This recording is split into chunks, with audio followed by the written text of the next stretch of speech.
Hello everyone, today I am going to start a new topic bacterial genetics. So यहाँ पे हम देखने वाले हैं बैक्टीरियल डीएनए को, bacterial DNA and its replication. Then we will discuss plasmid, जो bacteria में एक्स्ट्रा क्रोमोसोमल डीएनए होता है। So here it is plasmid. And then we will discuss mutations, bacterial genome में उसके जेनेटिक मटेरियल में जो changes आते हैं उसको देखेंगे, mutation. And last we will discuss horizontal gene transfer. एक बैक्टीरिया से दूसरे बैक्टीरिया में जीन ट्रांसफर होता है और ये डॉटर को ट्रांसफर नहीं होता है, it is horizontal, that is neighbours के बीच में ट्रांसफर होता है। फॉर एग्जाम्पल, जैसे आपको आपके यूनिवर्सिटी एग्जाम का आंसर की मिल गया, आप क्या करोगे? आप उसको अपने दोस्तों में ट्रांसफर करोगे। हाँ, कोई हो सकते हैं जो उसको बचा कर रखेंगे, अपने बच्चे को ट्रांसफर करेंगे, नेक्स्ट जनरेशन को ट्रांसफर करेंगे। So transferring to next generation it is vertical transfer, but आप अपने दोस्त को दे रहे हो, बगल वाले रूममेट को दे रहे हो, it is horizontal gene transfer. Bacteria में भी कुछ ऐसा ही होता है। अगर उसको कहीं से कुछ यूजफुल जीन हाथ लग गया, जैसे एंटीबायोटिक रेसिस्टेंस जीन, उसको हाथ लगा, वो क्या करेगा? अपने दोस्तों को दे देगा, अपने यार को दे देगा, अपने पड़ोसी को दे देगा, पड़ोसन को दे देगा। So this is horizontal gene transfer. Mainly 3 methods होते हैं हॉरिजॉन्टल जीन ट्रांसफर के। It is transformation, then conjugation and last transduction. Transformation में फ्री डीएनए का अपटेक होता है, ट्रांसफॉर्मेशन में फ्री डीएनए का अपटेक होता है। कॉन्जुगेशन में एक कॉन्जुगेशन ट्यूब बनता है 2 बैक्टीरिया के बीच में और उससे जेनेटिक मटेरियल ट्रांसफर होता है। एंड ट्रांसडक्शन, यहाँ पे क्या होता है? एक वायरस चाहिए होता है, दैट इज बैक्टीरियोफाज, इसके थ्रू ट्रांसफर होगा जेनेटिक मटेरियल का। Now we will start with the first topic, that is bacterial DNA. अब बैक्टीरियल डीएनए कैसा होता है? ये सिंगल हैप्लॉइड क्रोमोसोम होता है, it is single haploid chromosome, जो डबल स्ट्रैंडेड सर्कुलर डीएनए होता है। एंड बैक्टीरिया के पास बेसिक प्रोटीन नहीं होता है। आपको पता है कि बैक्टीरिया के पास कोई ट्रू न्यूक्लियस नहीं होता है, न्यूक्लियर मेम्ब्रेन नहीं होता है, न्यूक्लियोलस नहीं होता है। सो इनका जेनेटिक मटेरियल साइटोप्लाज्मा होता है, इर्रेगुलर शेप में होता है, इसको बोलते हैं nucleoid. So genetic material is located in irregular shaped region called nucleoid. Then हमने पहले ही देख रखा है, बैक्टीरिया के पास ना ट्रू न्यूक्लियस होता है, ना न्यूक्लियर मेम्ब्रेन होता है, ना न्यूक्लियोलस होता है। अब बैक्टीरियल डीएनए रेप्लिकेशन को देखते हैं। So this one is bacterial cell. इसके पास क्या है? यहाँ पे डीएनए में देयर इज ओआरआई साइट, यहाँ पे ओआरआई साइट है। अब ओआरआई साइट में क्या होगा? यहाँ पे अनवाइंडिंग होगा, दोनों डीएनए स्ट्रैंड्स सेपरेट होंगे। So there will be unwinding. Unwinding होगा तो क्या होगा? रेप्लिकेशन फॉर्क बनेगा। यहाँ पे आप देख सकते हो, here is the replication fork. Replication fork बन गया। अब वहां से क्या होगा? बाई डायरेक्शनल रेप्लिकेशन होगा। सो हियर यू कैन सी, यहाँ पे बाई डायरेक्शनल रेप्लिकेशन स्टार्ट हो गया है। वो स्ट्रैंड्स फिर से फर्दर सेपरेट होंगे और रेप्लिकेशन होता रहेगा। So here is by directional replication. Last में क्या होगा? अल्टीमेटली सारा का सारा सर्कुलर डीएनए सेपरेट हो जाएगा और उसका रेप्लिकेशन हो जाएगा। सो यहाँ से ये सेपरेट हो जाएंगे और 2 डीएनए कॉपीज बन जाएंगे, each having 1 parental strand and 1 newly synthesised complementary strand. So this one was bidirectional replication और ये most common method of replication in bacteria है। बैक्टीरिया में एक और रेप्लिकेशन होता है, it is rolling circle mechanism. यहाँ पे क्या होता है? यहाँ पे तो बैक्टीरियल डीएनए है, डबल स्ट्रैंडेड सर्कुलर डीएनए। जो आउटर स्ट्रैंड होता है, यहाँ पे क्या होता है? एक निक होता है, आउटर स्ट्रैंड पे एक निक लगा और ये 3' एंड है, ये 5' एंड है। अब आउटर स्ट्रैंड का जो 5' एंड होता है, ये मूव करने लगता है कॉन्जुगेशन ट्यूब में। मेनली ये जो rolling circle mechanism of DNA replication है, ये कॉन्जुगेशन के टाइम होता है। सो ये मूव करने लगा है कॉन्जुगेशन ट्यूब में और जो 3' एंड था, 3' एंड, यहाँ पे क्या होने लगा? यहाँ से सिंथेसिस स्टार्ट हो गया कॉम्प्लीमेंट्री स्ट्रैंड का। So at the end bacterial DNA फिर से डबल स्ट्रैंडेड सर्कुलर बन जाएगा। क्यों? क्योंकि कॉम्प्लीमेंट्री स्ट्रैंड का सिंथेसिस हो गया। और जो 5' एंड था, ये 5' एंड कहाँ जाने लगा? It started moving in conjugation tube और ये दूसरे बैक्टीरियल सेल में चला जाएगा, वहां पे भी इसका कॉम्प्लीमेंट्री डीएनए बन जाएगा। Here is the complementary. So let's summarise rolling circle mechanism. Double stranded circular DNA होगा बैक्टीरिया के पास, उसका जो आउटर स्ट्रैंड होगा उसमें निक होगा और जो 5' एंड होगा it will move toward conjugation tube और 3' एंड ये स्टार्ट कर देगा कॉम्प्लीमेंट्री स्ट्रैंड का synthesis. So at the end bacterial DNA फिर से रिस्टोर्ड हो जाएगा as double stranded circular DNA और जो इनिशियल आउटर स्ट्रैंड था वो कॉन्जुगेशन ट्यूब के थ्रू दूसरे बैक्टीरिया में चला जाएगा। It is rolling circle mechanism of DNA replication. और ये कॉन्जुगेशन के टाइम होता है, कुछ वायरसेस में भी होता है ये rolling circle mechanism of DNA replication.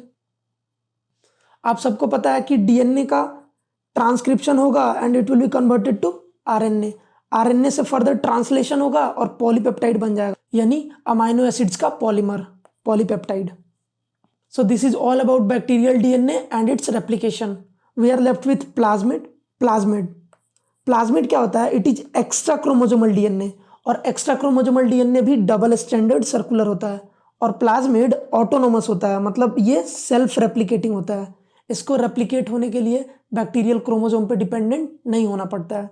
It can replicate on its own. ये जो प्लाज्मिड है ये बैक्टीरियल सेल में हो भी सकता है, नहीं भी हो सकता है। It is not absolute essential. It is not absolute essential for survival. It may or may not be present. Number variable है. It may be absent in one bacteria and it may be greater than 40 per cell in certain bacteria. यहाँ पे ये एक bacterial cell है और bacterial cell के अंदर there is उसका खुद का chromosomal DNA. This one is chromosomal DNA and bacteria may also possess extra chromosomal DNA. This one is extra chromosomal DNA, double stranded circular. अब कभी कभी क्या होता है, ये जो प्लाज्मिड जो अभी तक सेपरेट है बैक्टीरियल सेल में, it may gets integrated to bacterial chromosome. So here you can see, यहाँ पे प्लाज्मिड जो था वो अब इंटीग्रेट हो गया है बैक्टीरियल क्रोमोसोम के साथ। It is called episome. Episome. अब ये जो प्लाज्मिड है ये वेरियस टाइप के हो सकते हैं। इनका क्लासिफिकेशन देखते हैं। Based on function they can be classified as F plasmid, that is also called fertility plasmid. Fertility plasmid होगा तो bacteria will form conjugation tube और वो एक्सप्रेस करेगा सेक्स पाइलस को।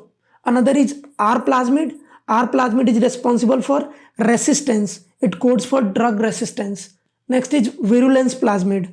अगर विरुलेंस प्लाज्मिड होगा तो bacteria will express certain virulent factors like heat stable toxins is an example. Next is metabolic plasmid. ये प्लाज्मिड मेटाबॉलिज्म में हेल्प करेगा। And last Col plasmid. Col plasmid codes for bacteriocin. अब bacteriocin क्या होता है? It is antimicrobial agent, antibacterial agent जो एक bacteria produce करता है and it inhibits the growth of another bacteria. दूसरा क्लासिफिकेशन कॉन्जुगेशन के एबिलिटी के बेसिस पे हो सकता है। So on the ability to perform conjugation, अगर कॉन्जुगेशन करेगा यानी कॉन्जुगेशन ट्यूब बनाएगा, फर्टिलिटी फैक्टर होगा, so it will B conjugating plasmid. अगर कॉन्जुगेशन नहीं कर पा रहा है, फर्टिलिटी फैक्टर नहीं है, it will B non conjugating plasmid. And last classification is based on compatibility. अब कॉम्पैटिबिलिटी क्या होता है? बैक्टीरियल सेल में एक प्लाज्मिड गया, वो वहां पे आसानी से रह सकता है, उसको कोई दिक्कत नहीं है। लेकिन एक दूसरा एग्जाम्पल जहां पे एक प्लाज्मिड एंटर किया बैक्टीरियल सेल में, लेकिन बैक्टीरिया नहीं चाहता है कि वो उसमें रहे, इट इज नॉन कॉम्पेटिबल। सो हमने बैक्टीरियल डीएनए उसका रेप्लिकेशन देख लिया है, प्लाज्मिड देख लिया है। Now let's discuss mutation. अब म्यूटेशन क्या होता है? ये रैंडम प्रोसेस होता है और इसमें न्यूक्लियोटाइड का सीक्वेंस चेंज हो जाता है। So it is random and undirected. Random and undirected heritable variation caused by change in nucleotide sequence. It may be spontaneous and it may be induced. Spontaneous होगा तो naturally होगा, अपने आप होगा, naturally in any dividing cell. अब induced it may be by physical agents, it may be by chemical agents. Physical agents like UV radiation and chemical agents like alkylating agents like 5-bromouracil. अब mutation कितने type के हो सकते हैं? It can be on small scale and it can be on large scale. Small scale के example point mutation. अब point mutation में क्या होता है? एक न्यूक्लियोटाइड का सब्सटीट्यूशन हो जाता है, सो केवल और केवल एक न्यूक्लियोटाइड इन्वॉल्व है। लार्ज स्केल म्यूटेशन में क्या होता है? More than one nucleotide is involved. So small scale mutation को देखते हैं। Substitution at single nucleotide base pair. ये डीएनए लेवल पे भी हो सकता है, ये कोडॉन लेवल पे भी हो सकता है। पहले डीएनए लेवल पे देखते हैं। It can B transition and transversion. अब ट्रांजिशन में क्या होता है? Purine is replaced by purine, purine को प्यूरिन ही सब्सटीट्यूट करेगा एंड पायरिमिडीन को पायरिमिडीन ही सब्सटीट्यूट करेगा। वेयर एज ट्रांसवर्जन में क्या होगा? प्यूरीन को पायरिमिडीन सब्स्टिट्यूट कर रहा है और पायरिमिडीन को प्यूरीन सब्स्टिट्यूट कर रहा है। You can see ATGC। So यहाँ पे जो A और G है they are purines and T and C they are pyrimidines. So let suppose A को G सब्स्टिट्यूट कर दिया या फिर G को A सब्स्टिट्यूट कर दिया। सो ये प्यूरीन प्यूरीन का सब्स्टिट्यूशन हो रहा है, इट इज ट्रांजिशन। बट अगर A को C सब्स्टिट्यूट कर दिया या फिर C को A सब्स्टिट्यूट कर दिया, सो यहाँ पे प्यूरीन को पायरिमिडीन सब्स्टिट्यूट कर रहा है या फिर पायरिमिडीन को प्यूरीन सब्स्टिट्यूट कर रहा है, इट इज ट्रांसवर्सन। अब चाहे ट्रांजिशन हो या फिर ट्रांसवर्सन हो, बोथ आर पॉइंट म्यूटेशन। अब पॉइंट म्यूटेशन कोडॉन लेवल पे भी हो सकता है, substitution of nucleotide codon level पे भी हो सकता है। सो कोडॉन लेवल पे substitution it can B silent, neutral, miss sense and non sense. इनको डिटेल में देखेंगे। So what is silent mutation? अगर जो नया कोडॉन बना ये सेम अमाइनो एसिड को कोड कर रहा है, for example we have GGC। अब यहाँ पे C का सब्स्टिट्यूशन A से हो गया या फिर C का सब्स्टिट्यूशन G से हो गया। जो हमारा पहला कोडॉन था GGC it codes for glycine, it codes for glycine. और जो नया कोडॉन बना GGA या फिर GGG both codes for glycine. So पहले भी ग्लाइसिन बन रहा था, अभी भी ग्लाइसिन बना, so it will B silent mutation. पता भी नहीं चलेगा कि कोई म्यूटेशन हुआ भी है। फिजियोलॉजिकल लेवल पे तो कोई चेंज नहीं आने वाला है क्योंकि पहले भी सेम अमाइनो एसिड बन रहा था, अभी भी सेम अमाइनो एसिड बन रहा है। अब म्यूटेशन ऐसा भी हो सकता है कि जो नया कोडॉन बना it is coding for different amino acid, coding for different amino acid but functionally equivalent amino acid. नया कोडॉन डिफरेंट अमाइनो एसिड को कोड कर रहा है बट जो नया अमाइनो एसिड कोड हुआ है it is also equivalent to previous amino acid.